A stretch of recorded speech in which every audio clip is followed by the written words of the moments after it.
Okay, I just want to do a follow-up, bit of a review on how we went with the Bushwakka. Now, I posted a video originally just to send to the guys we bought it off, explain some of the issues I had, and we didn't really do anything from there, so I fixed it myself. I relocated the bracket as far back as I possibly could, so it's now in between here, just to try and get as much of it out of much flex out of that frame as I possibly could. Obviously this was fabricated. Now, I know there's been a fair delay, that's probably due to the fact I've only not long got the car back. We did have a few technical difficulties. I'll open it up and we'll just take a bit of a look.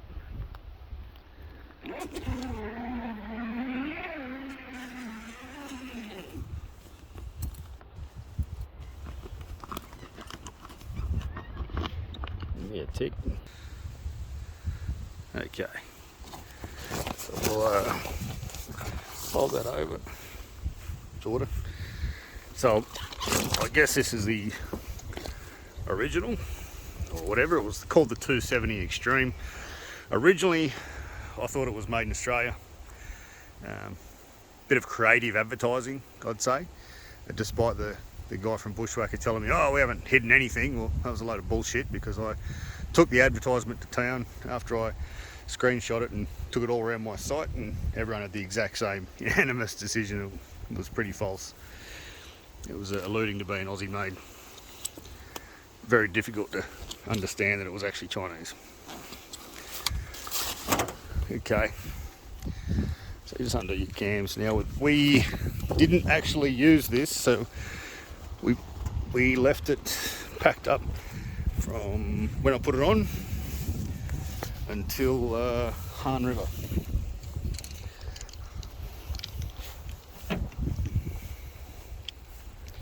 Han River was the first time we actually needed to use it, and a bit hard to film and focus on what I'm doing, sorry.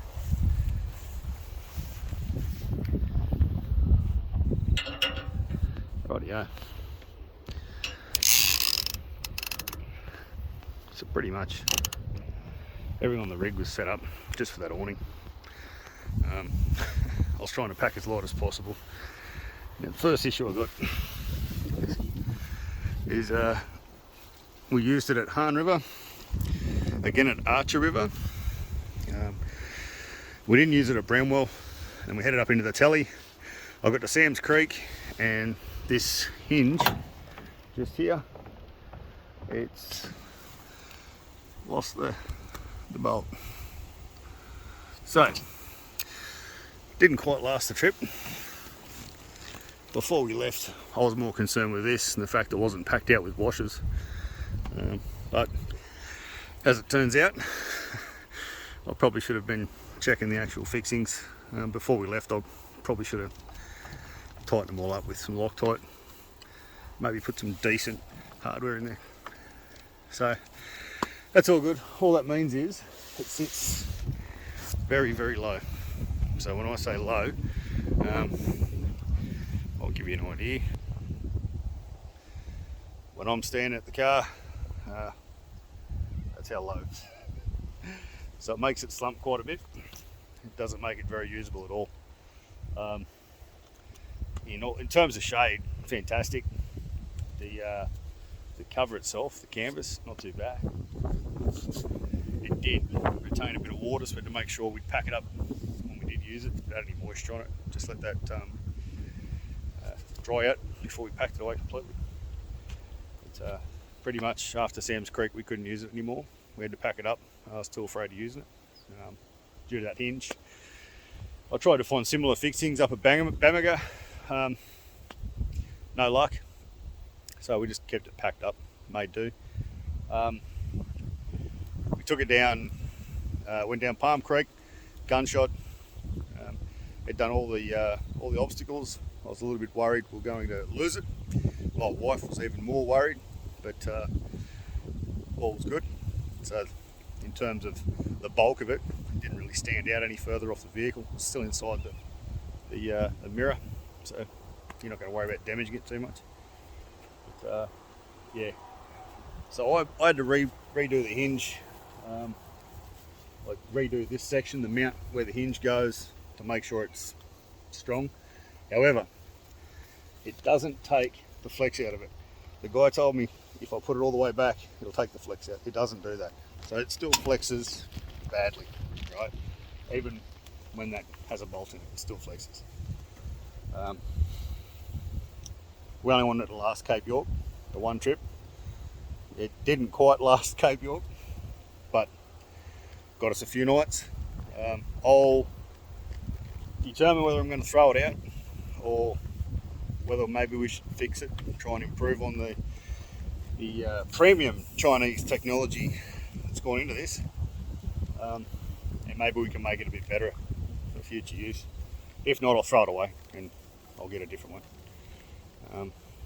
Had I known up front that it was Chinese, because I was planning a trip to Cape, I probably wouldn't have purchased it at all, to be honest.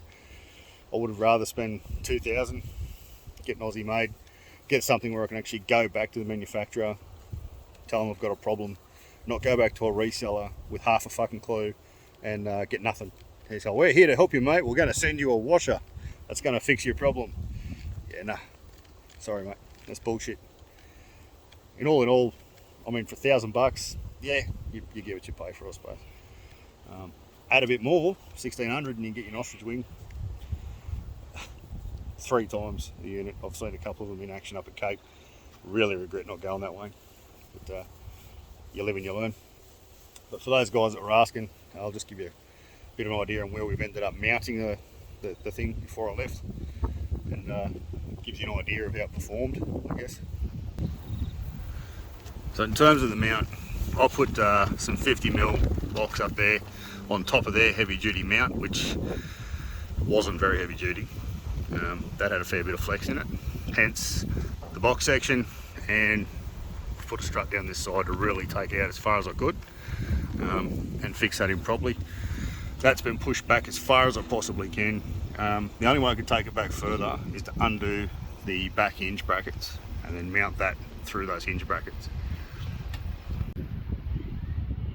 So one thing I will give it, there is a bit of a breeze out and about. Not exactly blowing a gale, but it is pretty steady without the leg down. It's definitely a pro, and that is considering it doesn't have one of the bolts in that hinge. I think all in all, you what that noise was. All in all, I think you get what you pay for. You know, if you want to run of the mill Chinese bloody knockoff, you're going to have to expect problems. I mean, it's not his fault. He's selling a product at a price point that tells you really what it is. I should have known better. But yeah, I'd much rather Aussie or even South African made. I've worked over in South Africa, seen a lot of quality fit outs over there. Certainly would piss all over this. But if you only want it for a short trip, you don't mind a few problems, buy it by all means. But one thing I will say, really focus on your mount, especially with all the ruts, the roads, all the vibration it's going to be exposed to up there. Don't cut corners with that. And the other thing is, in hindsight, I'd pull all these out, check the whole lot of them. I'd add some Loctite and maybe some thicker washers to spread that, keep that thing apart, just keep it all on point. Those buckles, I reckon they work a treat. I love the buckles.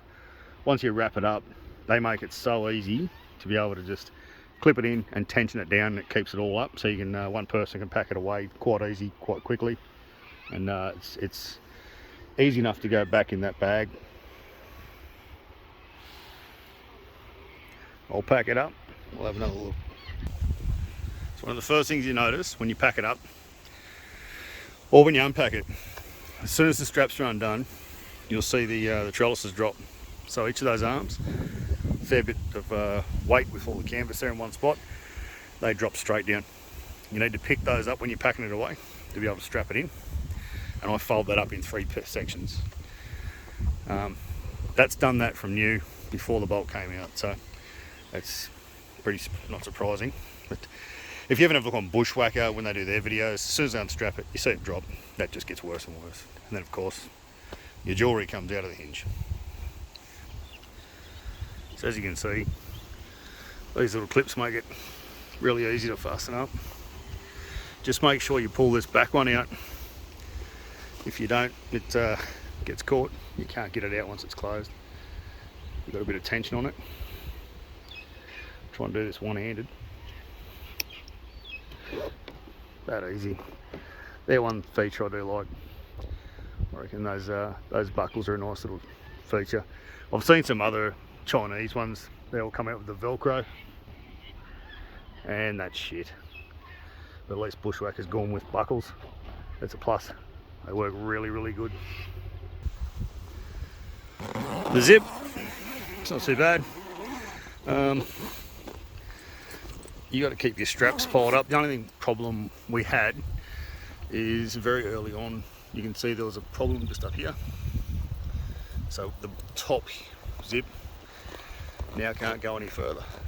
So I've got to make sure the bottom zip comes up as far as it can. It doesn't get caught on that section. I mean, we didn't exactly get an abundance of dust in there. This is the first time I've unpacked it since getting back from Cape. So wasn't exactly dirty and full of rot. That bag's actually pretty good. I mean, material probably doesn't breathe that well, but it's definitely a decent sort of tarpaulin type material, canvas. All in all, I'd say maybe 6 out of 10. Depends on your price point. If you're prepared to do a bit of work to make it, you know, perform as it probably should.